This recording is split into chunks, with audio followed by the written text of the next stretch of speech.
How is everyone doing?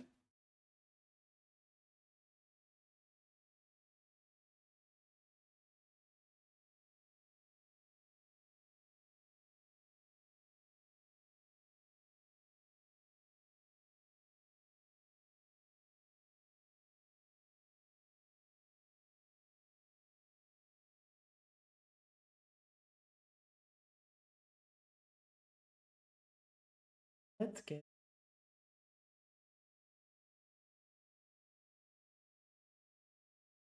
Hey,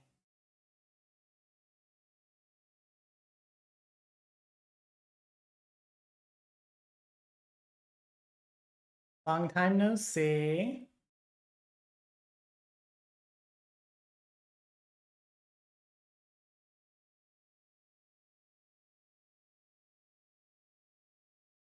Tiredly chilling. I feel that. I'm also tired. Your room? No, I am actually like I'm in a completely different location. I'm not at home. So this is my my makeshift streaming setup that I have. I will be going home this week though. So hopefully if I'm able to do like some more like regular like short streams like this, I'll be home soon.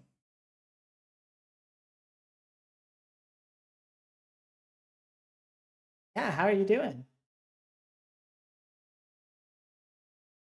Been a minute. Lot to catch up on.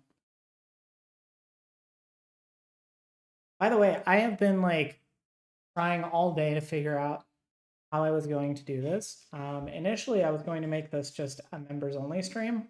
If you are a channel member or a Patreon patron, you saw that I had posted about that a couple of days ago. But the issue is I just haven't figured out like the best way to do that yet. So because I want to make sure that everyone can participate. And I want to figure out like how to not have to do like 4 streams at a time in order to accomplish it. So for right now, we're just opening it up. The other part is like I didn't want to like do a members only stream at what is 2 o'clock where I am, and then like half of the people that are members wouldn't be able to show up because of like.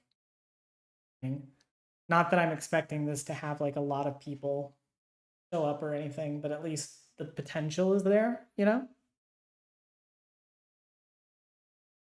Also, this room is very echoey, so I apologize.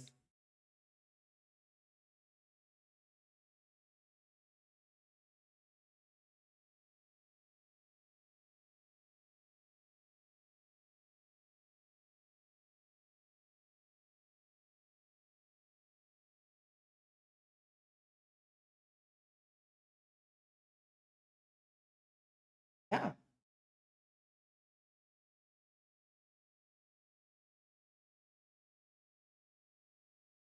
I wasn't planning on streaming forever. I still can't sit for like for a long amount of time like I do. It is like it is insane how much like I have to up and or like I have to be up and down like a lot because I can't if I stand for too long I get really really tired, and if I sit for too long then I get like, really really tired and also like not very good. It hurts to sit. No. I think an hour is about my limit, so that's what we're doing here. Um but yeah, I wanted to catch up with everyone and just talk about the last couple of weeks. Hello, hello, Jackie Broom. Good to see you. Hi, Storm. You're actually a subject of.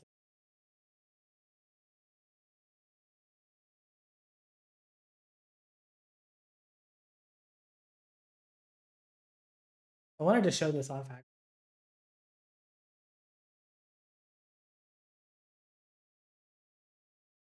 If you don't know,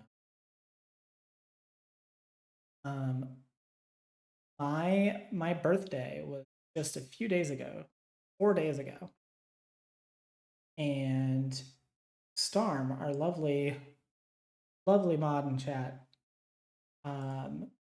made this thing for me, art.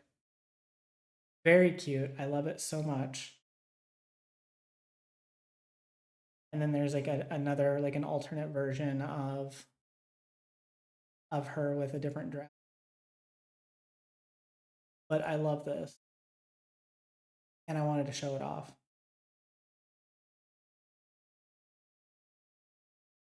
It is a very cozy style. I actually like.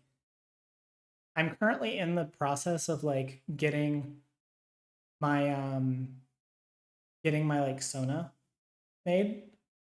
And when I say getting it made, I'm like in the process of kind of creating the character, and then eventually I will have like a reference sheet and stuff. I actually can't wait for that to happen. Just generally, but I also would really love to see the character in Storm's art style because it is very cozy.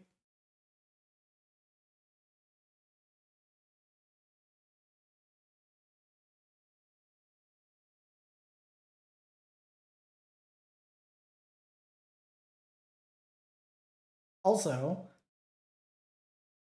if you are an artist, I love fan art and I love showing it off. So always feel free to draw art and either, send it to me or tag me on Twitter or just like send it in the Discord, or I'll just post it in the Discord and then tag me.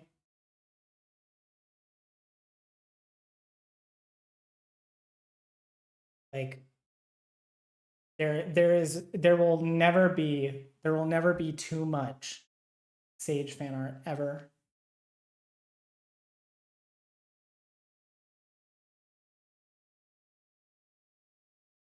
But yeah, I just thought that was really cute and I loved it.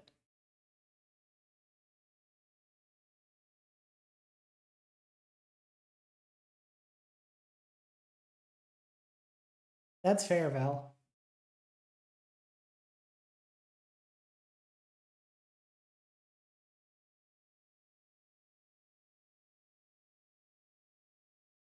Also, hello, Miss Mir. Hope you're recovering. Thank you so much. Can't let Poppy and Penny get all the persona art. Yeah, true. Poppy and Penny have so much art. Xena's gonna have a lot of art too. I need to get in on the game.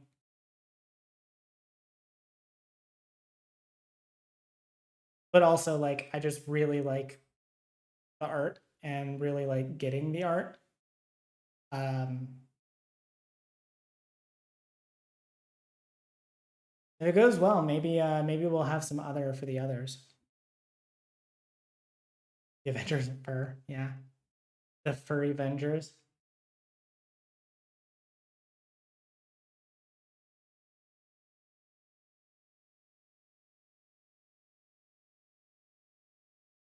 That reminds me, I got a message Poppy to get back in the phone.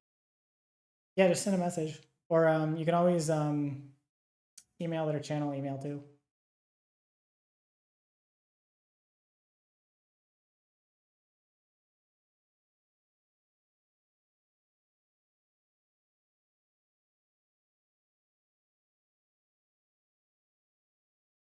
So yeah, last couple of weeks have been wild. I did want to kind of like talk a little bit about the the surgery or stuff. That cage in the back for your baby. It is. This is the room that Petra stays in when we have to crate her, which luckily we're not having to crate her at night, just usually when we leave the house.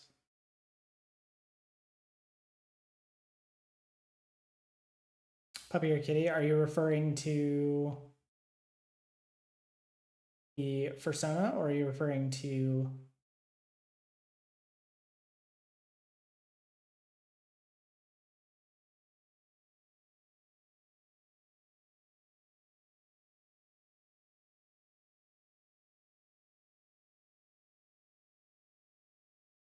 hello Wanderer?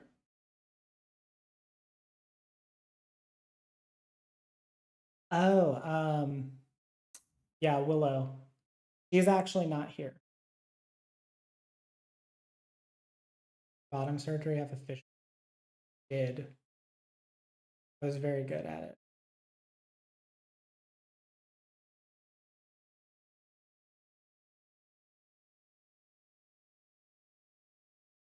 Yeah, that's that actually is like the biggest thing I think that's happened. Like everything's been really wild. It's been like it's been a mixture of like crazy in the sense of like there's so many like a lot of feelings that like go like you're going through, but then also like honestly the last few weeks have just been really fucking boring. But also quick time events, yes. Me when I'm mashing X during dilation. Press F to dilate.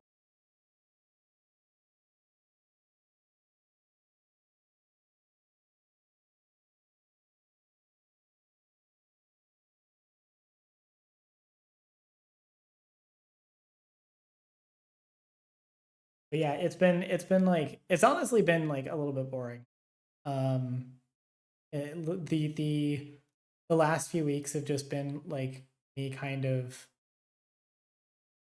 just being on bed rest. Like I've been getting out and I've been doing stuff, but like I said, I can't stand for too long. I can't walk for too long. I can't sit for too long. I can't lay down for too long. It's like I have to be constantly switching like what I'm doing. And if I do too much of anything, it like starts to take a toll.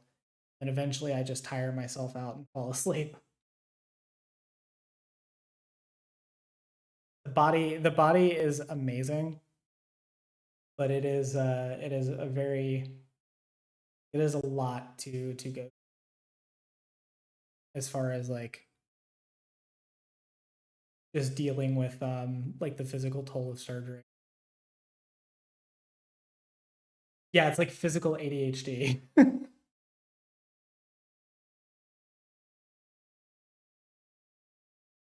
No, honestly, everything went well.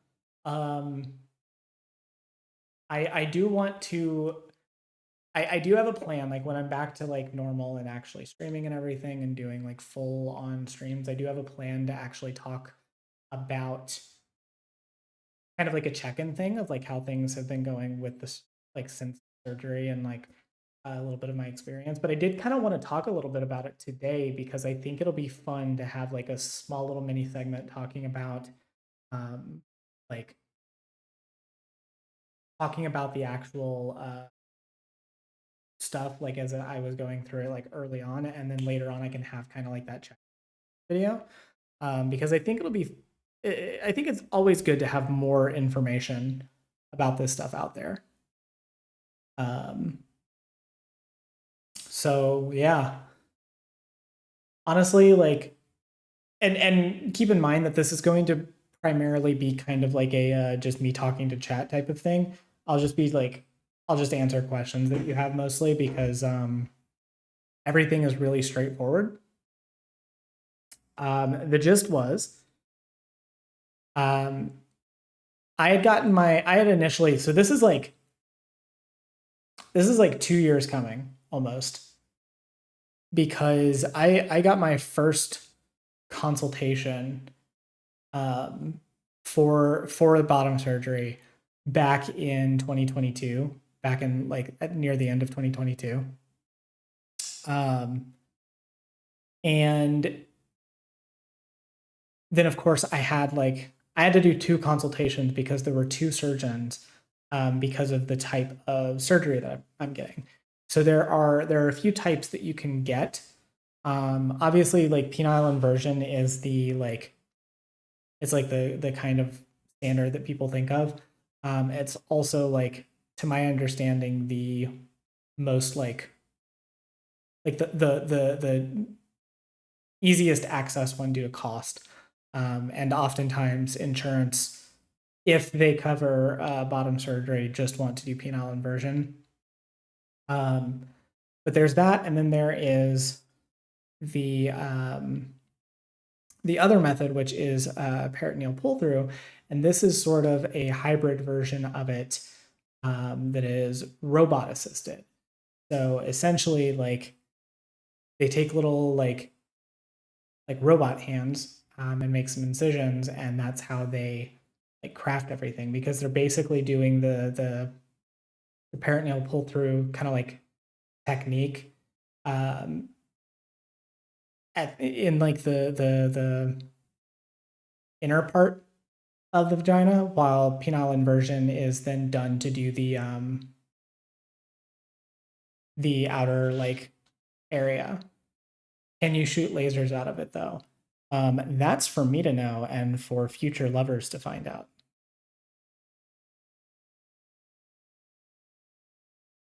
I did get the gamer lights though.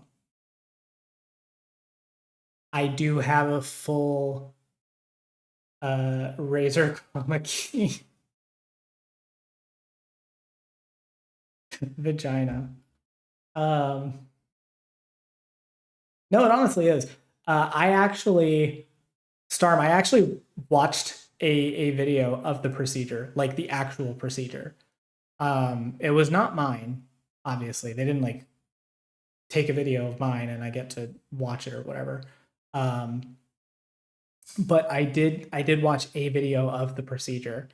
And it was like obviously not the full thing. The full thing takes like 8 hours, up to 8 hours. I think I was on the table for 6, but it takes a long time. But the video that I watched was like kind of a condensed down like 20-minute video that was kind of like commentating over like what was happening. Like it was essentially like one of the doctors was explaining how it was done, and like what they were doing. Now a lot of like the actual like medical terminology is beyond my teeny tiny pea brain, but I was really fascinated watching it. It honestly like the human body is just fucking fascinating, and so is like medical science. Wouldn't mind watching my own. I honestly wouldn't mind watching my own either. I would have been so interested to see it. There would have been like this like I probably would have felt a little weird about it, but honestly, it would have been so cool. How do they even theorize miracle surgeries? You know what's really funny? This surgery actually dates back all the way to the 1930s. Like the first known version of this surgery, and not even like penile inversion, but like the method that they use for like the peritoneal surgery like dates back to the 1930s. I believe it was like 1931 when the first one was done. And essentially like they kind of built off of it. Like that version of it, that one from like the 1930s was kind of like what they built it off of when they like went through and figured out how to combine the like penile inversion and the like peritoneal version. And then they added like little robots. And they were like, we're gonna do it this way.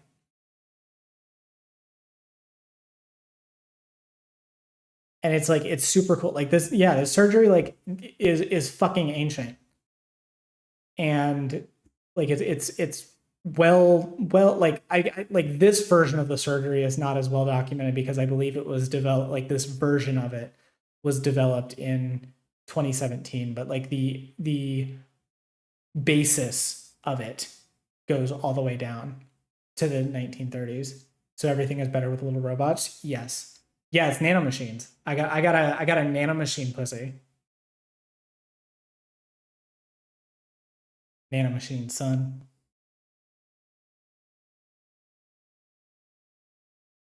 My pussy is a weapon to surpass Metal Gear.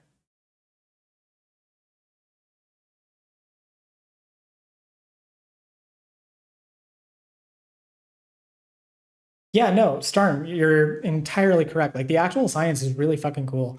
Like just watching it like done. And like I would never encourage anyone to watch it just because like if you have like a really queasy stomach, like I don't think I can overstate how like you need to not have a queasy stomach if you want to watch a video like that because it is like a literal actual like surgery. But like holy shit, it's so fucking cool. Made the joke on Twitter the other day. I was like, because I after I watched this, like I think I said this to my mom.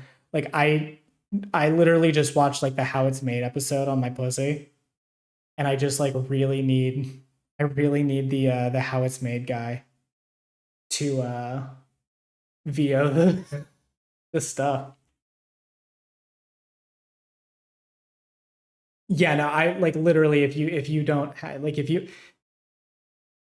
it's beyond like even well even like horror stuff. Like if you're watching like blood and gore and shit like that stuff is obviously like going to desensitize you a little bit if you're okay consuming that kind of stuff, but like it still doesn't entirely compare. Like I have watched a ton of slasher movies and like torture porn type movies, like Saw and the like, and like even those don't prepare you.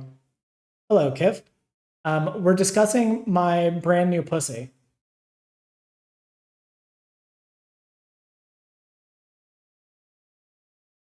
Actually, Naomi, you are incorrect. My pussy can actually run Crisis.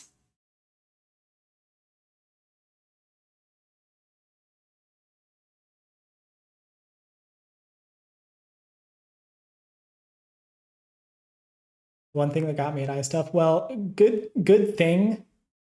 Good thing there are no eyes around the vagina. You meant P word, yeah. I finally do have a wet ass P word. But does it have a SSD, Sage? Yes. The GPU on this thing is amazing.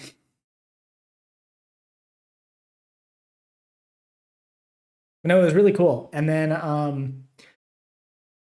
so let's see. So I'll run you through kind of like my like experience with all of it. Um because I think this will be helpful if there's anyone out there that is maybe like considering getting the surgery, or maybe they've already decided that they're getting it, but they're still like not there yet and they're a little nervous and they just kind of want to know what to expect. I hope that like that's what this segment can be. I'm just kind of like giving that for someone. Um, so my experience was so I had my consultation back in 2022, and then I had another one in about a year ago in 2023. The program at the hospital that I went to is actually fairly new, like really new. And so that's why I was able to get like the consults so early. But the surgery was scheduled out so far in advance. But it's still like miles ahead of like how some people have to wait like literal years before them. Um, I so yeah, after that consult, I just had to wait. I had another like I had a pre-op appointment. Something interesting that they did was they actually did a nerve block or one of the nerves like in your they basically they put like two shots in my ass, and it blocked like one of the major nerves around there. And the reason they do that is for pain management because you're going to be in a lot of pain theoretically after surgery. Um, and so at least for them, they found that like the pain management was actually like better if they did that. But you have to do it within like a couple of weeks of the actual surgery. Like it has to be within 2 weeks before. Otherwise, like it's worthless to do it. Yeah, it essentially just blocks that nerve so that you don't actually like feel it. I had that like I think I want to say like right at 2 weeks before surgery. And that whole day I could barely walk. I felt like a baby deer walking for the first time.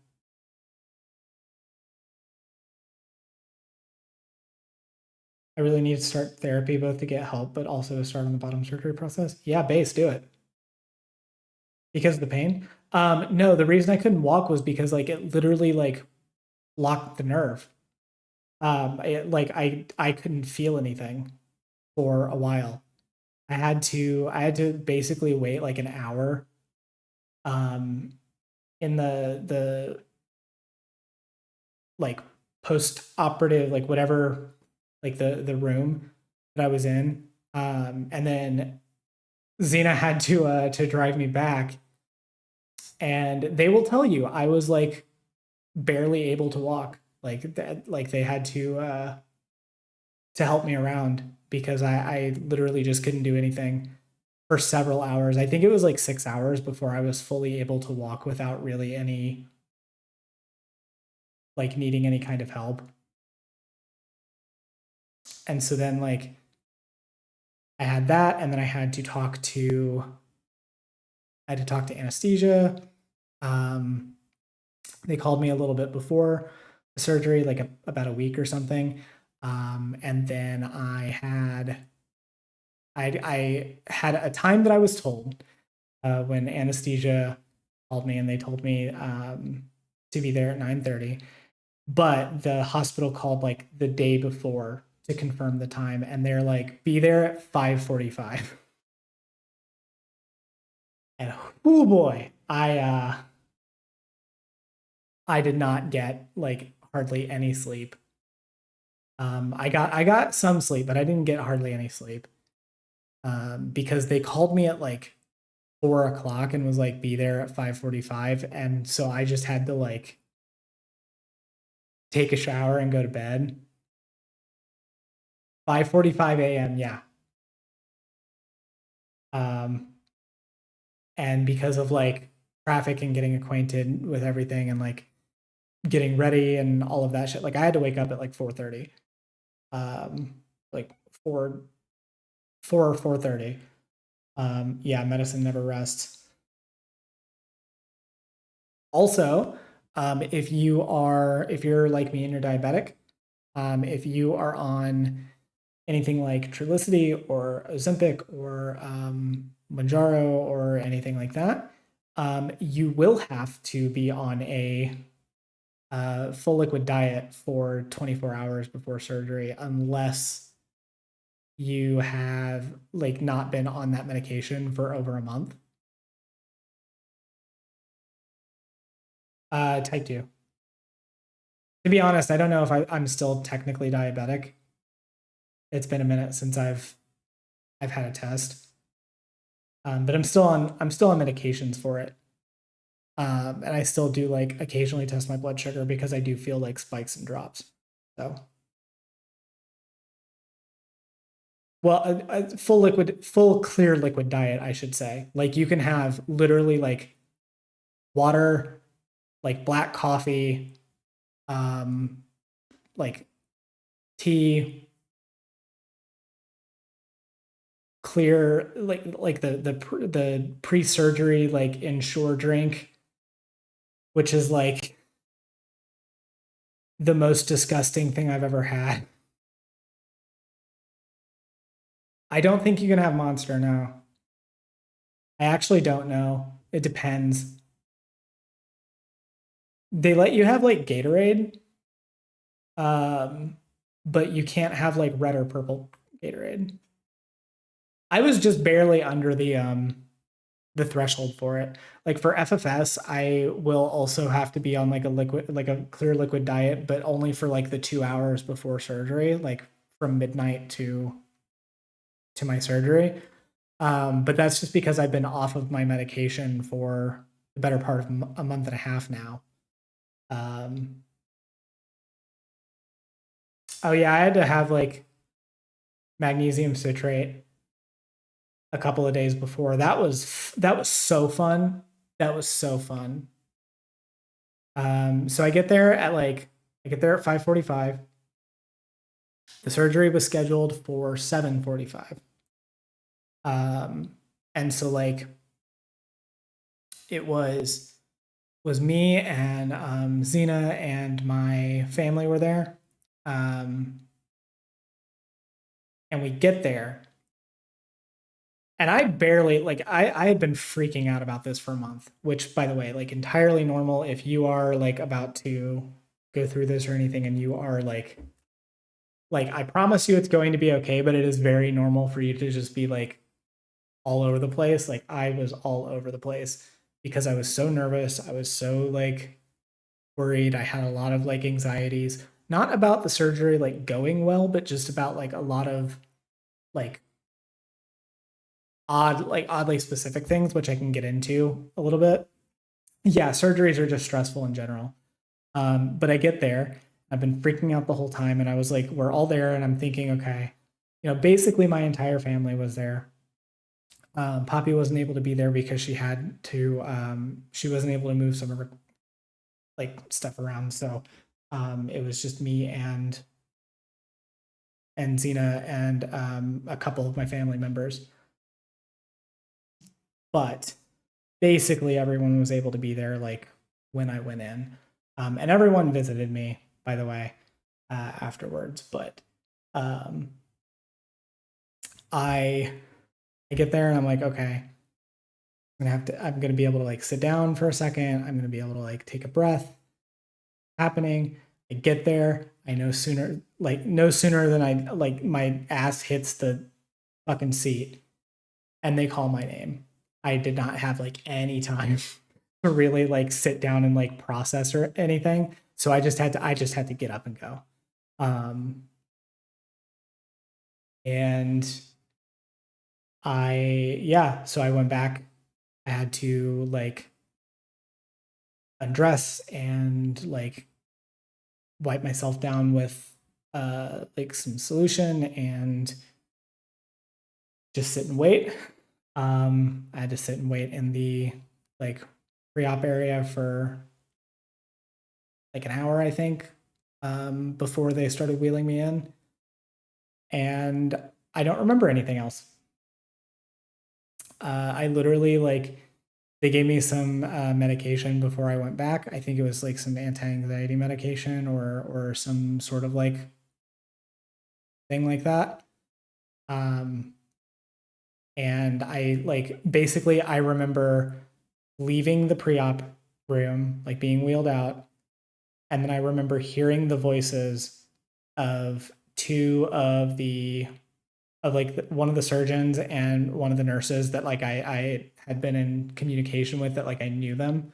I remember hearing their voices and then nothing. And I don't remember a single thing. The next thing I knew, it was fucking like 6 p.m. I basically like that whole day is a blur. I have very little memory of like Thursday at all. Like it just might like Thursday just didn't happen. Like I went to bed on Wednesday, and I woke up on Friday and had a pussy. Like that's basically like how my brain is like remembering things. One of the wild things is we have basically no clue how anesthesia works. Yeah. Yeah, no, it is wild. But like I seriously like literally don't remember anything. And yeah, it just kind of like went in the snap of a finger. Like it was not didn't feel like it took very long. The thing that was weird. So for me, I actually took a long time like actually waking up from surgery. To my recollection, Poppy actually woke up fairly quickly, and was like cognizant and stuff. Not to say that she wasn't like still out of it a little bit, but like she was lucid. I was not. And to my understanding, like I was waking up for like bits and pieces of the day from like basically like 2 o'clock all the way until like 6 o'clock, but I don't remember any of it. And it wasn't until like 6 o'clock that I was actually like awake and cognizant. And I don't know why that was. I don't know if it was like a interaction with like the anesthesia. I don't know like what it was. They weren't concerned about it. They thought it like was normal. So, but that was like the only weird thing about that day. And then yeah, I was not in any pain for the most part. Uh, for a while, like for a while, if I wasn't like in the right position, sometimes I would have a little bit of pain in like specific areas. There was this does not get, I think, talked about often enough, but I did have like this weird phantom limb thing happen, like almost immediately afterwards. Um, and that like went away very quickly. Or rather, like it happened, and it would like happen occasionally throughout like I think the first 2 days, but after like the first 2 days, I really didn't feel that at all. Um, it just kind of like at some point went from like this weird like phantom limb thing to then like feeling like just feeling like a really weird like intense tuck. Um, and then eventually like that went away, and it just like I don't even notice it anymore. Like I just yeah, it's just there. Um, yeah, yeah, wild. And yeah, I wasn't in any pain.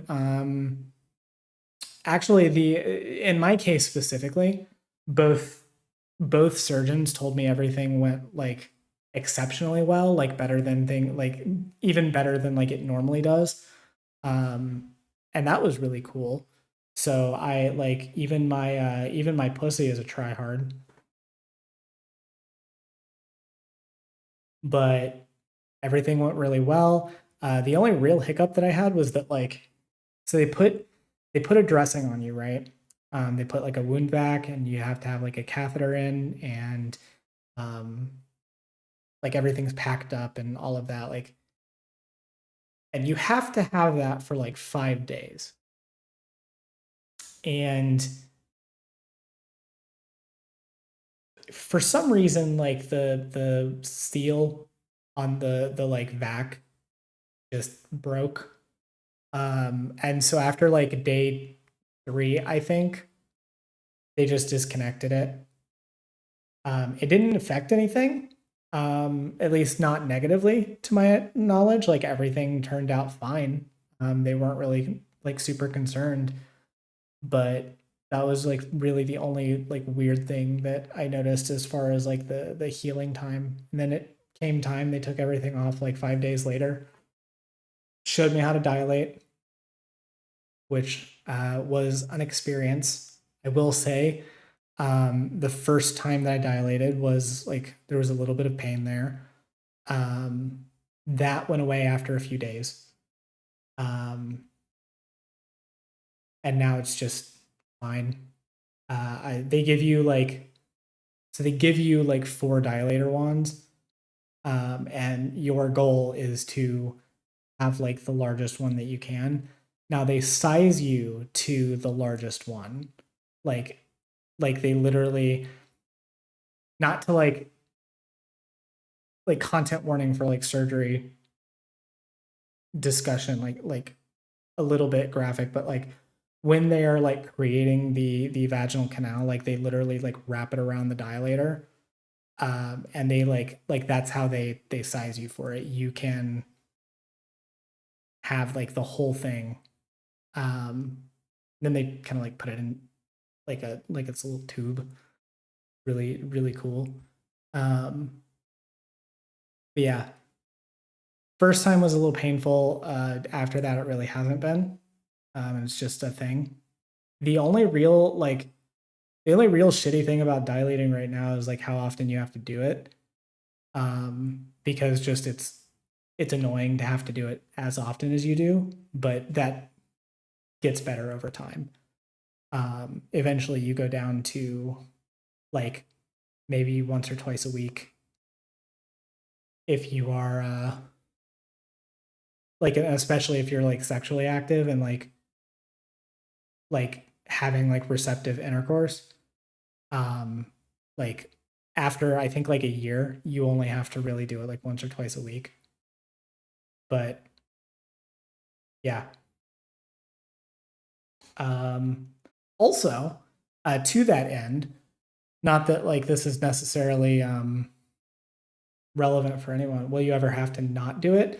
No, dilation is like a lifetime thing. The reason why is like, so the reason why you dilate is to keep like the depth and the like width. Otherwise it starts closing up. Like it won't, to my knowledge, like I suppose technically it possibly like could, but like it's not going to like close up fully, but you will lose like a lot of depth. And then it's kind of like, if one of your goals is that you want to have like penetrative sex, that's going to make it harder. Now, if you're doing that, like sex is to some degree like dilation. Like it's not a replacement for it. I mean, I guess if you were like getting fucked every single fucking day, for like 3 hours at a time, I guess like you could probably never dilate again. But like failing that, um, failing that, you will have to, for the rest of your life. But honestly, like small price to pay. But if I don't want to get railed, then I guess you just dilate.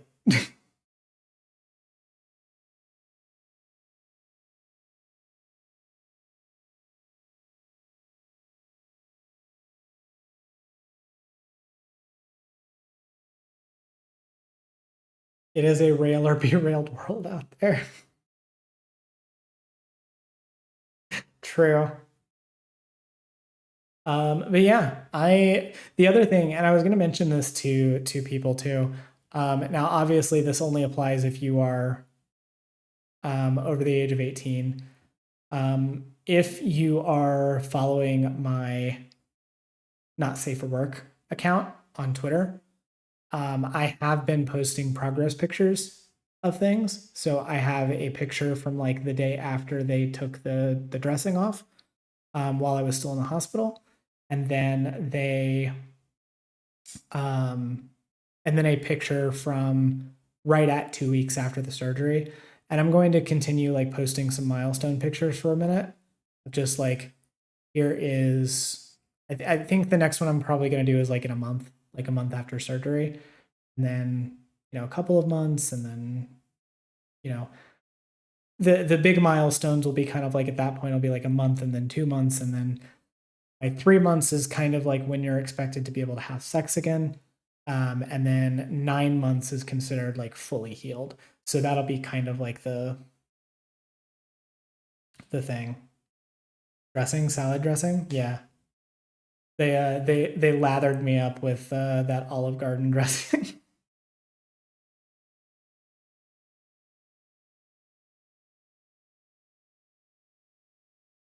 I'd rather have to dilate than deal with bottom dysphoria. Yeah, same. Balsamic vinaigrette, yeah. No, honestly, the main thing, if I get across nothing else, and also like, just to cap that off too, I say all of that to say, like, if you're following my Not Safe for Work account, you can see all of that. And also, if you are not following my Not Safe for Work account and you are over the age of 18, I will be checking. You can like request to follow it, if you are like just curious and want to see. Um, like, I also obviously like shared sexy pictures on there, but like, if you're curious and just want to see, like, I do have that thread going, because I think it's helpful. I think it's helpful for people to kind of like see the progress, and like, I don't care to share like that picture as like a let's help people kind of like, you know make that decision for themselves. Like, I would like the reason why I didn't take a lot of like not safe for work pictures of myself in the past, or like why I limited it or would go a lot of time without taking any, is just because I was always like self-conscious and dysphoric, and like this kind of eliminated the big thing. So I'm obviously not like I'm not like it's obviously not something that I'm not willing to do, but also like I think it'll be helpful for people. What a time to not have a Twitter. Storm, if you actually like do want to like if you do want to see, I can like give you access to those photos. Like it is not a big deal. You can just ask.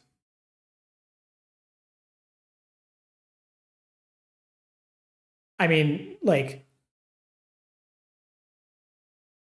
I'm not going to encourage people to just like DM me on Twitter and be like, please send me pictures of your vagina.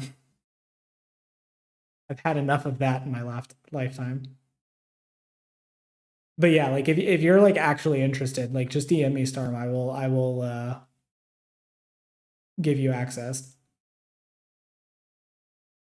Only if you're comfortable. I posted it on Twitter.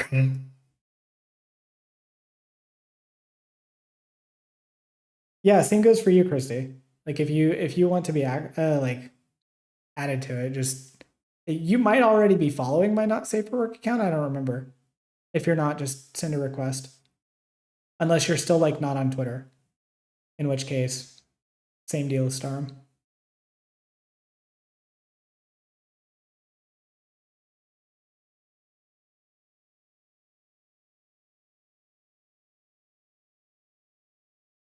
But yeah, I ultimately like the thesis. If anything else is like taken from um, this little segment here, the thing that I want to get across is that like there is a lot of stuff that goes into all of this. There is a lot of like really difficult stuff. And being real with you, like there is a lot of toll on your body after surgery. Like I said, I am tired all the time, and it's going to take a while um, before that like clears up and I'm back to normal. Um, there are restrictions that I have. Like I can't lift more than 10 pounds right now. For like literally like 6 weeks, I think. Um, it is a very stressful thing, like on your body, like literal like body stress, like physical stress. And I don't want to undersell that. Like if that is something that is like a concern for you, like you do need to keep that in mind. Like it is a very stressful thing. You are going to need support people. You're not going to be able to drive yourself home. You're not going to be able to like you're going to be in the hospital for 5 days. Um, you're going to have to be like able to handle that and work through that. It's a lot of stress. There is some pain that will happen. um, I wasn't in a ton of pain personally, but there are little things like dilating the first time was a little bit painful. There was a little bit of pain like a couple of times after, but it cleared up. Sitting in the wrong position or just like trying to like move around can be a little bit painful. I had to basically relearn how to walk. Um, that was fun. You do like they want you to like learn like get up and walk very quickly. You have to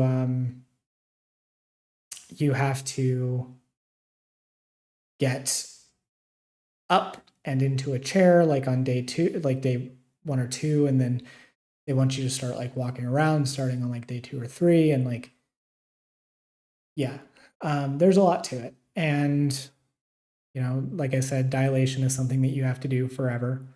um, it gets easier. You start out like, at least for me, with this surgery, we start out doing it 4 times a day. You have to do it for 15 minutes every time.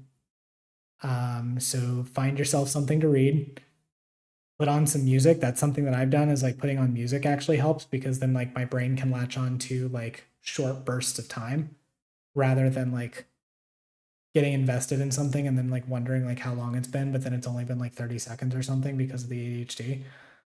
Um, I, you have to do that. You eventually get down to just like once or twice a week after a while. But you do have to do it for a while, a lot for a while. I like, by the time I go back to work, I'm still going to be dilating 3 times a day. Like, that's how much of a commitment it is. But all of that said and done, with all of like the difficult parts of it, and there's like, at least for me, I've been dealing with like a lot. Like, it's very lonely, because like not like everyone wasn't able to be at the hospital all the time while I was in there, so like I had to be alone a lot. And then when I got out, like I've been staying here, and like I have to be like alone a lot.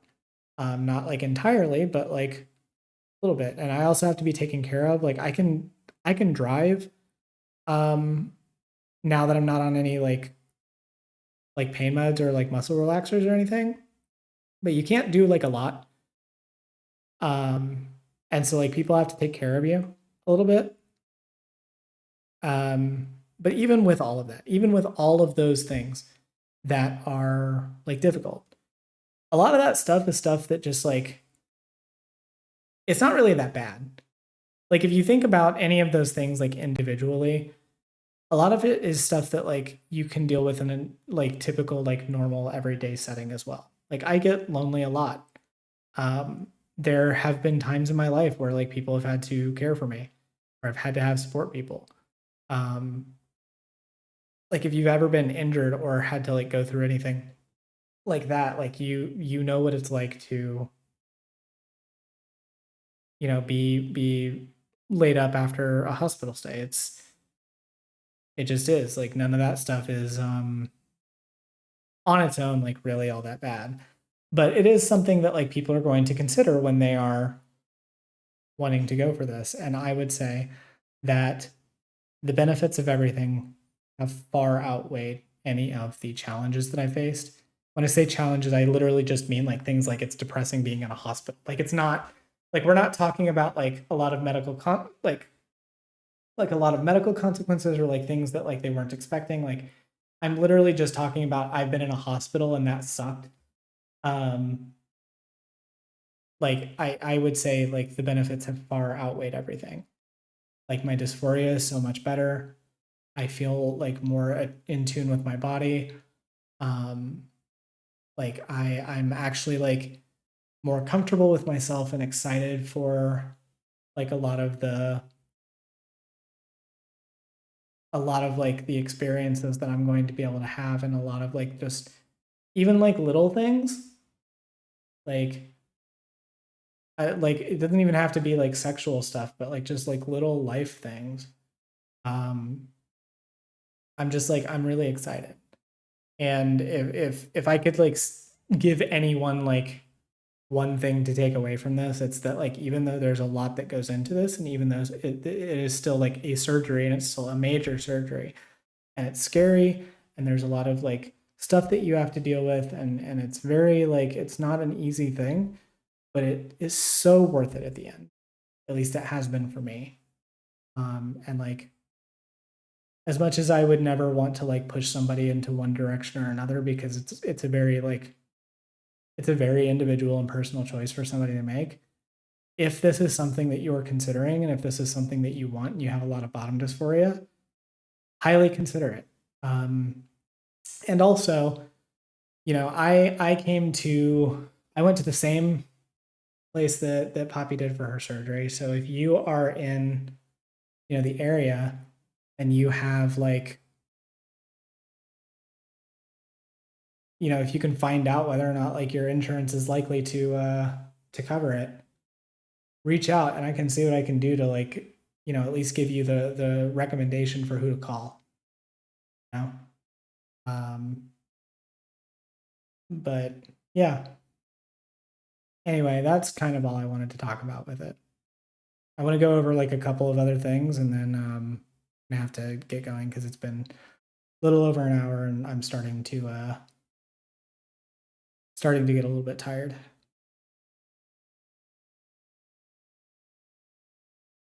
So I do want to talk a bit about some things that happened in the last couple of days. We're just doing we're doing a little bit of drama as a treat. But I just wanted to like go over this a little bit. I'm not planning on making this a segment. I just want to talk about it because it like still bothers me.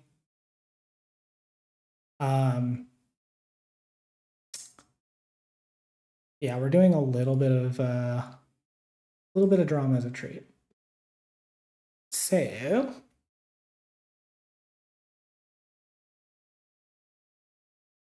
So if you've been following like all of the shit that's been going on the last couple of months, you probably like know that we no longer stream using a white leaf site. And part of the reason for that is we were, because of the campaign that has been like targeting primarily Poppy, but Poppy, Xena, and myself. Because of that campaign, like Whiteleaf ended up taking down our website. I say ours, it was Poppy and Xena's, but taking down the website that the three of us used to stream. Which is why we're streaming here and using YouTube chat. And whenever I like beg you all for money, it's going to have to be through those things, you know, where YouTube takes a giant cut of donations and stuff. Fun little thing. Anyway, I say all of that because it's like relevant background story. A while back, I say a while, I don't remember exactly what day it was. It's been recently. Our dear friend and mod, Nightwild, released a document going over everything that was happening that they made. And it was pretty comprehensive. I have not read through fully all of it. I do want to go over it at some point when I'm able to like stream for a long time. But I did read through some of it. It is very comprehensive. It's very detailed. The parts that involve me, I did like read over and see. Like I wanted to make sure that like correct information was being said before I like covered it or anything, and everything looks really good. But that document was released and it caused a bit of a stir because they don't like it when people do to them what they have done to others. And through part of this, one of the sentiments that was being shared by a lot of the people in that circle was basically to just be like, I didn't even read the docs, and like still flipped like, I don't need to read this document at all. And I'm not going to, because I know where I stand. And that sentiment is very dumb, by the way. One of the people who posted that, what were the docs on? So the doc that Nightwild released was on the person that has been harassing us. Her name is Milena. She goes by Trans Persian. And I highly encourage reading it. Like if you are at all like on the fence or like at all like interested in knowing the kind of people that have been harassing us, take a look at that doc. But basically, like a lot of people in the circle were just like, I ain't reading that. And it's a very dumb sentiment because they basically admitted that they didn't read any of the docs about Poppy and Xena, and therefore like did just flip based on vibes. And I called that out. And I name dropped a few people who were in this circle, particularly Gayfesh and Lumi, who is the wife of White Nervosa. And Lumi was just like one of the people who specifically posted. So I was just like using examples of like, you know, seeing people like Lumi and Gayfesh and et cetera, like basically admitting that they didn't even read these docs and then like, you know, joined a harassment campaign is really fucking telling. And it goes to like my thesis statement of all of it, which is that all of this kind of proves that like the existence of an allegation against a creator is way more convincing for a lot of people than the actual allegation itself. And especially if you have like a parasocial relationship with that creator in some way, like people will take the allegation for face value without actually even knowing what the allegation is, simply by virtue of there being one. And that has just been like the case here. And I know because like I did this. I did this like several times years and years ago. The person that like comes to my mind when I think about like the way that I engaged this way was Pro Jared. I don't actually know if any of the whatever happened back then with Pro Jared was actually legit, if he was actually a shitty person. I don't want to know, by the way. I don't care. It doesn't matter. The fact of the matter was I didn't even like really get involved or know what was going on. It was just like the fact that there was any kind of the fact that what I heard was there's an allegation against Pro Jared of something was enough for me to stop watching his content and stop watching anyone involved with him. Like at all. Now, granted, at the time, I believe JonTron was one of those people, and I ended up dodging a bullet that way. But like, I really did like stop watching creators just by virtue of there being like an allegation against them. I'd never looked into it. It just ended up being like okay, cool. I guess this person sucks now. And I think that's how a lot of people engage with creators on this platform. And so I pointed that out. And then this was the response that I saw from that.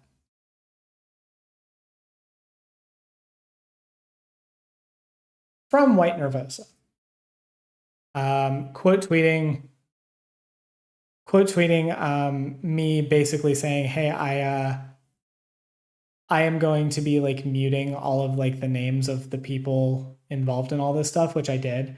And the thing that I said was taking some steps to keep me from re-entering the hospital for the bad reasons. That was just a joke. Like that was just a joke that I made because I posted this while I was in the hospital for the good reason. Or like right after I got out of the hospital for the good reason. So, you know, I'm taking steps to disengage from the stuff on Twitter all the time by having it like thrown in my face all the time, so that like I can take steps to like repair some of my mental health conditions, because the stuff really does take a toll. And like I have dealt with suicidal ideations and dealt with I can be like a little bit vulnerable here. So I like, and I'm just like heavy trigger warning for like suicidal ideations, self-harm, like that kind of thing for discussion. But like being a little bit vulnerable, like I have a really, really big problem with cutting. Like for those of you who don't know, like cutting can cause like a lot of the same like psychological reaction as like addictive behavior. It really does become an addictive thing to to self-harm. And cutting is one of the things that I have done in the past. It was also like the way that I almost died when I attempted last year. And I deal with a lot of suicidal ideations, and I deal with a lot of like urges for self-harm. And the reason why I muted these things, so when I say I want to be left out of it, what I mean is I want to stop being drug into it and it stop being like put into my face. That doesn't mean I'm not going to talk about it. It doesn't mean that I'm not going to address things, that I'm not going to like defend myself or my partners. But I need to like not be constantly seeing and hearing about it all the time without any like control mechanism whatsoever. So that's why I muted all of those words. Because it's better for my mental health. And so then in response, White Nervosa, which by the way, it's really funny because the screenshot here is not even of the tweet that like she's mad at, where I mentioned Lumi's name. The screenshot here is of an entirely different tweet where I didn't even include Lumi in the list of like names, I don't think. And then the other screenshot here is a screenshot of our DMs, my DMs with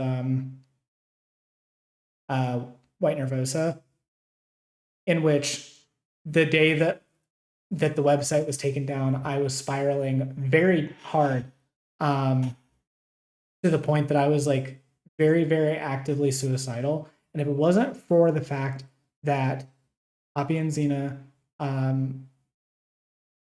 Ghost, one of our dear mods here and friend, and my parents were around, like if it wasn't for all of them being around, like I don't know like how far it was going to go, because I was like very, like this was like the final straw. There was like a lot of stuff building up for several months due to like Melena's bullshit. And then White Nervosa reached out to me after all of that, and I told her to fuck off.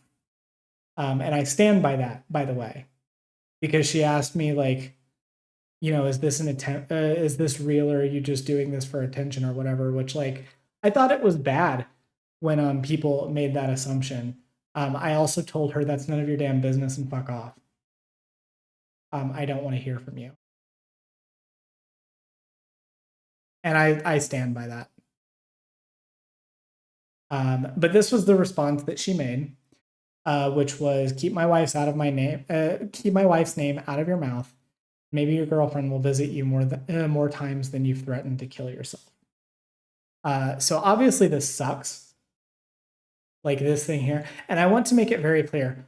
When I saw this tweet, and I actually didn't see it the day that it was posted, I think, yeah, I saw it like the next day, somebody sent it to me.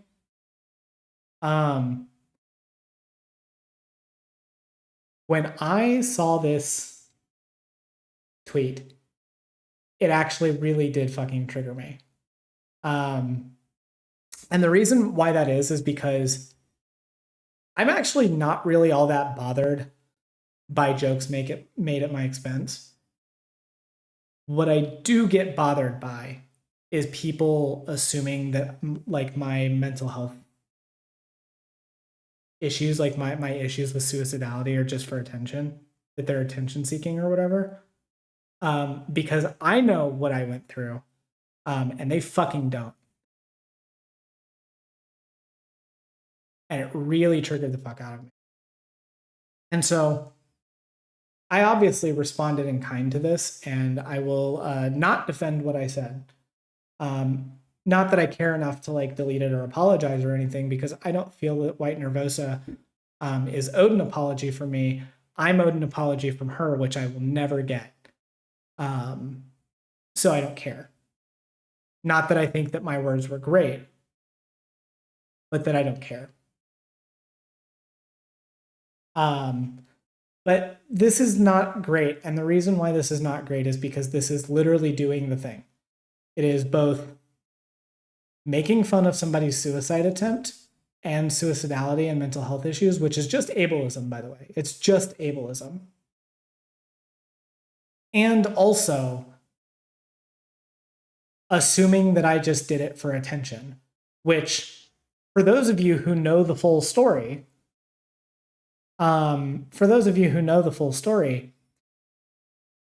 right now everyone is saying that Poppy and Xena are like bad people because that was an assumption that they made when my attempt happened. That this was just like me doom posting on Twitter and just attention seeking. And so I want to know, which is it?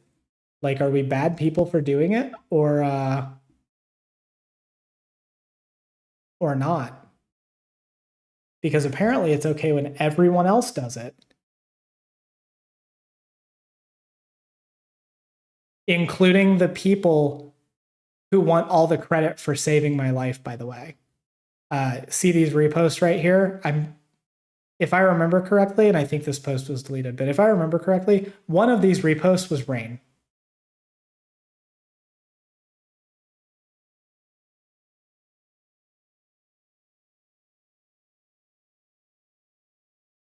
I find the accusation that people commit or attempt to commit suicide for attention such a weird thing. It's like, does it matter if someone hurts themselves for attention? Well, so that's another thing too, and I'll do this. I'll talk more about this when I actually have time to sit down and do a full thing because again, I need to like stand up. But attention seeking is not automatically a bad thing. It is like kind of a neutral thing, and it speaks to a larger thing where like if somebody is attention seeking, there is usually like some reason why there's some need like not being met or some like thing within them that is not being like expressed properly. And so that's just a thing to work on. It's not like a bad thing. It doesn't make a person bad. And also like there's nothing wrong with wanting attention. Like we're social creatures. Wanting to be around other people and wanting to get attention from other people is not a bad thing. But even still, all of that said, like, I obviously did not attempt suicide for attention. I don't just like threaten suicide for attention either. Like there is a level to which like when I am like doom posting, when I am having like spirals and stuff, there is a level of like there's a level to that to where like the doom posting and the spiraling and like the all of that stuff is like an attempt at like reaching out, right? But that's not why I'm doing it. Why I'm doing it is because my brain sucks. And half the time I don't even think about it or know that I'm doing it. There's a nasty subtone of do it then when we read those types of expressions. Yeah, no, it really is. Like this is just one step removed from just telling me to kill myself.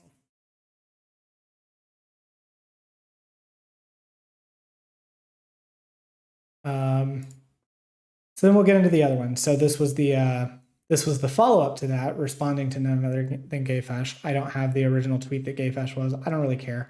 But this was White Nervosa's like follow-up afterwards, which was they saw that them attacking my loved ones. Attacking, by the way. Notice the word there. What I said was when people like Lumi post that they didn't actually read the docs and flipped anyway, it just proves the point that I've been making. That's what I said. That's not an attack. That's just me calling it like I see it. Attacking my loved ones upset me, and their response is, of course, let's do it more. No, the second time I attacked your loved ones. The first time I just mentioned her name, and that was enough for you to like dogpile me about my suicide attempt. They are cruel people, evident by them being the first to assume Saige's suicide attempt was seeking attention. Notice the way that this is spun, by the way. Poppy and Xena did it first, which is why they're bad for doing it. But us doing it afterwards is justified. They were the first to do it. We just know the truth now.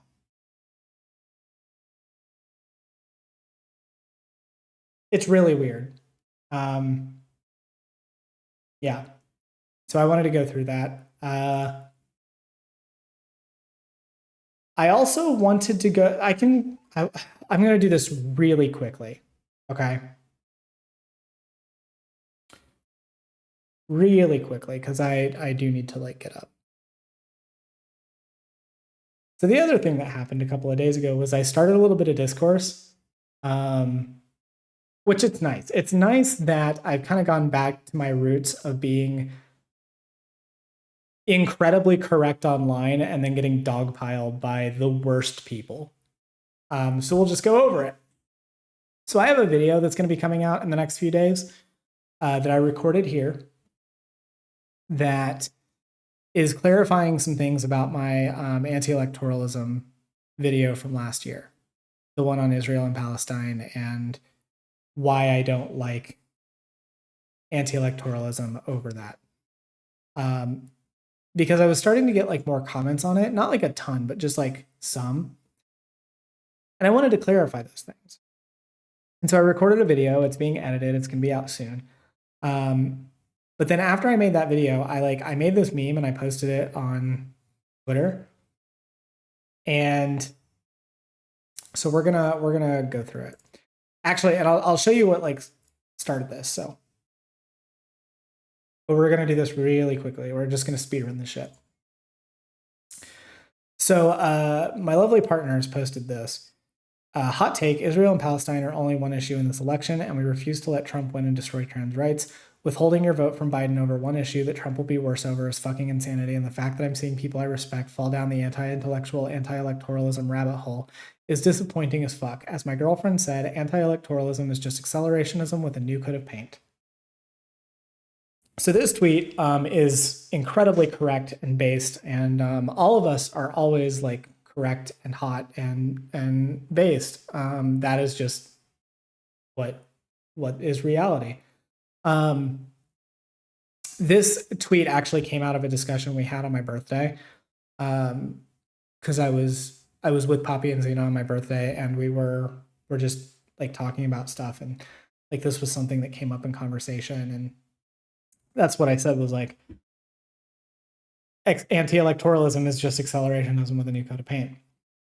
And I saw this tweet and I quote tweeted it and I said, this is exactly why I don't talk about Israel and Palestine much. It's another forever issue. I can only focus on so many things at once, and so many of the people focusing on it are being absolute dumb fucks about the election over it. I do want to clarify something. So I said it's another forever issue, and that was bad wording on my part.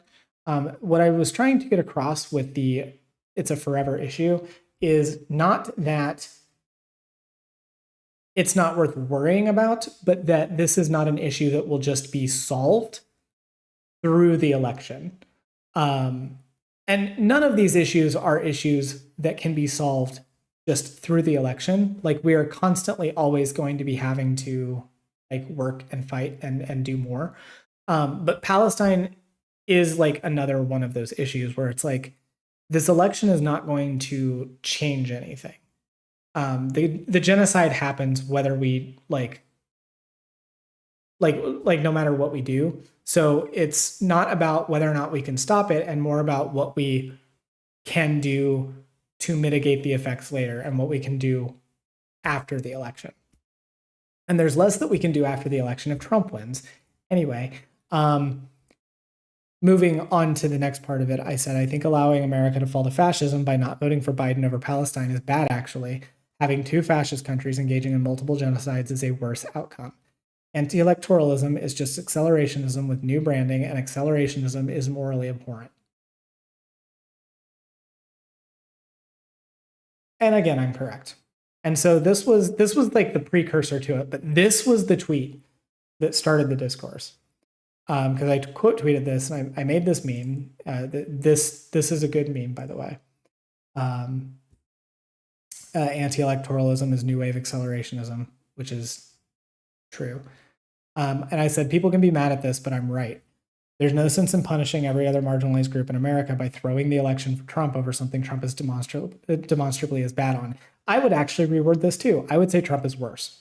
Not to mention the consequences to other parts of the world, not just Palestine. And I didn't even get the chance to continue what I was going to say. By the time I was able to actually like start writing the next part of that, where I was going to talk about how like we're not even thinking about like other like parts of the world either, like what about Ukraine, or the fact that when Trump was in office, he like fucked over basically all foreign relationships between America and other countries. Like literally all of our allies were like worse off because of this. But like no, it's not just Palestine. And as much as I hate the Biden administration stance on this, and as much as I think like it's actually like abhorrent that Biden is like acting the way that he is with this, I'm correct here. But then of course I said, you know, I want to do a proper segment sometime soon, which I do. I'm going to as soon as I actually can stream for a while. But then the accelerationist found everything. Like, look at this. Look at all of these. And this isn't even everything either. Like, at least I didn't get like a transphobic thing yet. Not like directly anyway. 54. Let's see. Let's take a look. How many quotes? Oh, I can't even see all of them. I could see more on the mobile app. There's so many. There's so many. There was unironically like a like person in my mentions mad at me over this, and they were like literally like reverse Nazi. They were like, I'm Jewish and the white race needs to be like up like Holocaust, like that level of shit. There was also like a ton of like Twitter communists in my mentions. I think I have like some screenshots on here in response to someone.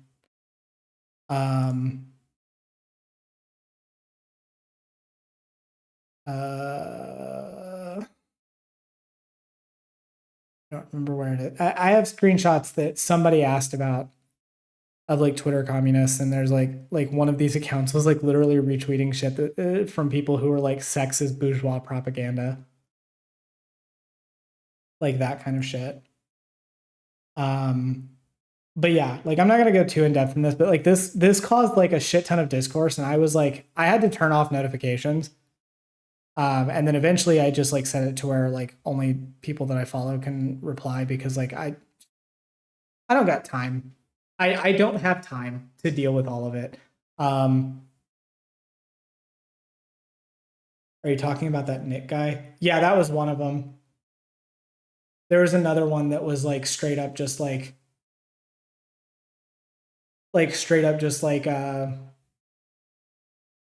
posting like Nazi shit, but like what if Nazi but anti-white. There was a lot of like anti like unironic like Professor Flowers ass fucking like I like the crossover between like the weird anarchitty like accelerationist and like Twitter communist, and like the J like or Jai like fucking like people. The crossover episode there was just fucking insane. That guy got exposed by other Twitter communists a while back for being a creep around minors. That's so not surprising. Like I almost guarantee if you go to any one of the people who responded to like my thing, you go to any one of those random people, you're probably just gonna find like CP on their Twitter account. Hi, Levian. We must kindle our Biden flame.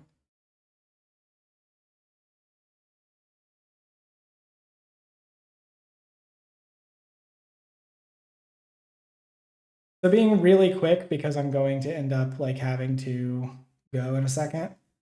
The gist here is anti-electoralism is bad, and accelerationism is also bad. This is not to say that like voting is the only thing that you should do. It's not. It's just like the bare minimum. It's like if you're going to do nothing else, you should vote. but you should obviously do more than that. And I'm saying this as somebody who has like literally run for office, literally worked on campaigns, literally been involved in protests. Like I've been through like a range of like the ways that you can get involved. Um, and I haven't even done like nearly as much as I should. But all of those things are like important. And voting is still important. And at the end of the day, like there are a lot of people in there being like, you know, you should like votes are earned. Okay. Well, votes are earned. However, just to recap, if your vote hasn't been earned just based on the fact that like fascism could take hold otherwise, you're just a fascist under a different name. Like you just don't care about like fascism.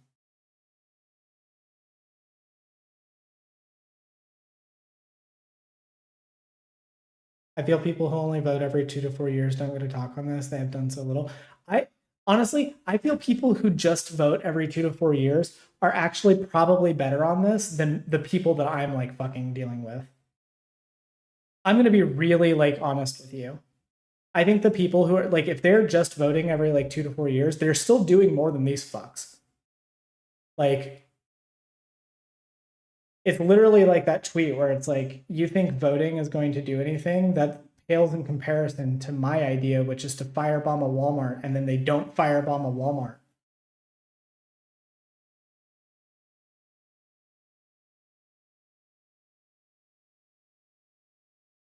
Yeah, at least those people actually vote. But anyway, like I'm gonna do a more in-depth thing about this when I'm able to stream for longer. I have already like been here for much longer than I needed to be.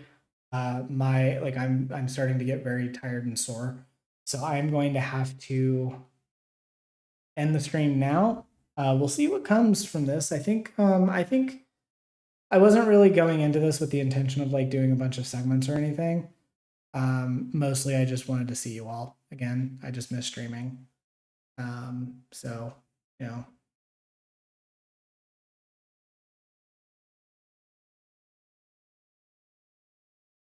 I tried to get some of these idiots to actually support small grassroots organizations of Palestinian queers. Not I got slurs. Yeah, that checks out.